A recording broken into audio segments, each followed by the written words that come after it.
এই যে তবজিটা দিয়ে কি করেন আপনি? এটাতে টাকা কোন টাকা চাই কি টাকা?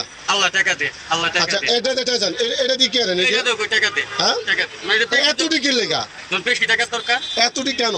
ওটা বেশি টাকা দরকার হলে বেশি তোর বিলই আর অল্প টাকা দরকার পড়লে এটা দিই যথেষ্ট আপনারা পাবলিক পিড়ায় না? মাঝে মাঝে পিড়ায় হ্যাঁ মাঝে মাঝে আপনার পিড়ায়। কি একটু লজ্জা শরম কিছু নাই? আমার যদি লজ্জাই থাকতো তাহলে পর্দার ভিতরে থাকতাম পর্দার বাইরে বেরিয়েতাম না যে এগুলো কি ঝুলাইছেন? এগুলো কি লেবাস। ঝুলাইছেন? এটা কি? লেবার হ্যাঁ এটা লেবার কি লেবাস? হ্যাঁ সাইনবোর্ড আপনি কোনো মাজারের পূজারি? না আমি ভণ্ড হ্যাঁ আমি ভণ্ড সুবিধাবাদী দলের প্রেসিডেন্ট হ্যাঁ ভালো হন ভালো হন। খারাপটা ছিলাম কবে হ্যাঁ আপনি দেখেন ওই খারাপ মিয়া। কবে খারাপ আমার খুশি হাত ধরলে আমি না করি না মিয়া এই যে কি বিনছেন একটা জায়গায় 14টা আবার বেল লাগাইছেন, এটা কি বেল? এটা আরে কই কি, জাপান থেকে কি বেল আনছি লাগাইছেন? হ্যাঁ জাপান থেকে আনছি আবার এটা কি হাতে কি লাগাইছেন? এটা কি? এটা থাইল্যান্ড থেকে এটা কিন্তু আনছি। বন্ধ ছাড়া কি আছে? কোনটা আবার এটা কি? এটা বন্ধ? থাইল্যান্ড থেকে আনছি